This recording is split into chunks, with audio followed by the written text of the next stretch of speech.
Welcome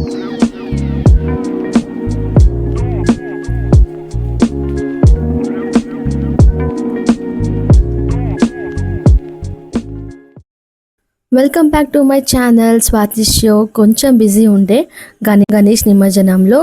ఈసారి మన ఛానల్లో మేము వెళ్ళిన చెన్నై ట్రిప్, కుంభకోణంకి వెళ్ళిన ట్రిప్ చూపిస్తున్నాను.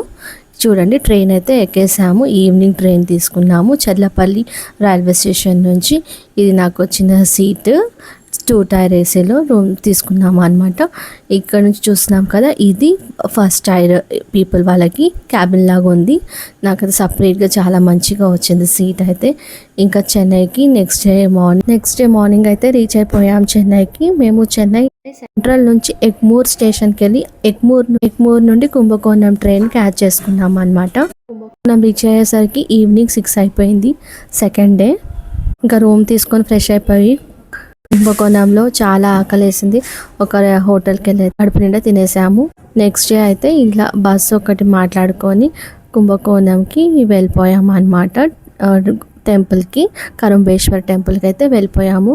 టెంపుల్ అయితే రీచ్ అయ్యామండి. కరుంబేశ్వర్ టెంపుల్, వెన్ని కరుంబేశ్వర్ టెంపుల్ అని టెంపుల్ బయట నుంచి అయితే మీకు వ్యూ చూపిస్తున్నాను. చూడండి, చాలా తమిళనాడులో చాలా టెంపుల్స్ చిన్నదైనా పెద్దదైనా చాలా గా పెద్దగా కట్టారు. అసలు టెంపుల్స్ అయితే కళ్ళు సరిపోవు చూడ్డానికైతే. ఇంకా బస్ నుంచి ఒకరు 1 by 1 ఇంకా మెల్లిగా దిగుతూ ఫోటో ఎన్వైర్మెంట్ ఎంజాయ్ చేస్తూ ఫొటోస్ తీసుకుంటూ లోపలికైతే ఎంటర్ అయిపోయాము.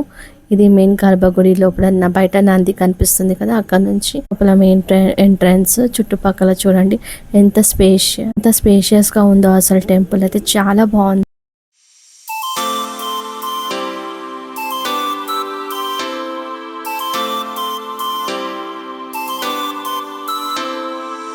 దర్శనం చేసుకొని అయితే మేము బయటికి వచ్చేసాము. అసలు మెయిన్ థింగ్ ఈ టెంపుల్ స్టోరీ ఏంటంటే, ఇక్కడికి వచ్చి ఆ శివయ్యని దర్శించుకొని మెడిటేషన్ చేసి వెళ్తే ఇక్కడ మనకున్న డిసీజెస్ ఏమైనా ఉంటే తగ్గిపోతాయి అని చెప్పేసి ఇక్కడ వాళ్ళ నమ్మకం అనమాట. అంటే మెయిన్గా ఇది డయాబెటీస్ గుడి అని కూడా అంటారు. వెన్ని కరుంబేశ్వర్ టెంపుల్ అని మీరు యూట్యూబ్లో కొడితే డయాబెటీస్, షుగర్ డాక్టర్ అని చెప్పేసి అంటారు. కానీ ఇక్కడ ఈ టెంపుల్ ఉన్న వైబ్రేషన్స్ వలన మనకి ఇక్కడ మెడిటేషన్ చేస్తే కనుక మనకి షుగర్ అనే కాదు, ఎటువంటి డిసీజెస్ ఉన్నా కూడా క్యూర్ అవుతాయని నమ్మకము. మేము కూడా ఇంకా అదే నమ్మకంతో వచ్చాము. చూద్దాం, ఆ శివయ్య అందరినీ కాపాడాలని కోరుకుంటున్నాము. నెక్స్ట్ మనమైతే తంజావూరు వెళ్తున్నాము. ఇక్కడ నుంచి తంజావూరులో బృహదీశ్వర టెంపుల్ ఉందని చెప్పాడు డ్రైవర్. కరుంబేశ్వర్ దర్శనం అయ్యాక నెక్స్ట్ మేమైతే తంజావూరు వెళ్ళిపోయామండి. తంజావూరులో బృహదీశ్వర టెంపుల్ అని, ఇది కూడా శివుని టెంపుల్కి వచ్చేసాము. ఈ టెంపుల్ అయితే అసలు మా లిస్ట్లోనే లేదు, మా ప్లాన్లోనే లేదు. కానీ అన్ఎక్స్పెక్టెడ్గా వెళ్ళాము. మా ఆంటీ చెప్పింది అనమాట. సో తంజావూరు దగ్గరలోనే ఉంటుంది, వెళ్దాము అంటే చూస్తే డిస్టెన్స్ 30 kilometers ఉంది. సో స్టార్ట్ అయిపోయాము. కానీ వచ్చాక మాత్రం చూసి ఈ ప్లేస్ చాలా అంటే చాలా చాలా బాగుంది.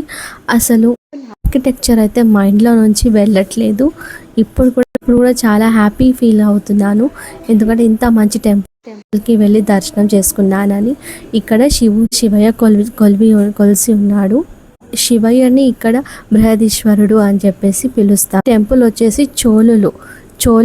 చోళా సామ్రాజ్యం వాళ్ళు కట్టించారంట. కానీ అసలు ఇంకా నడుస్తూనే ఉంటే చాలా లోపలికి ఉంది టెంపుల్ అయితే. ఇప్పుడైతే మేము ఇంకా చాలా దూరం నడిచి లోపలికి వచ్చాక ఫస్ట్ నంది దర్శనం అయింది మాకు. నంది చూడండి చాలా పెద్దగా ఉంది కూడా. డే 1 అయితే సక్సెస్ఫుల్గా కంప్లీట్ చేసుకున్నాం దర్శనాలని. డే 2 ఎర్లీ మార్నింగ్ 5:30కే స్టార్ట్ అయిపోయాము నవగ్రహాలు చూడడానికి. 9 గ్రహాల దర్శనం చేసుకున్నాము. బస్సు చిన్న టెంపో ట్రావెల్ బస్సు ఒకటి మాట్లాడుకున్నాము. మేము మొత్తం 15 members వరకు వెళ్ళామన్నమాట, ఫ్యామిలీ ఫ్రెండ్స్ అందరం. ఫస్ట్ ఈ టెంపుల్ వచ్చేసి చంద్రగ్రహణం నుంచి స్టార్ట్ చేసాము.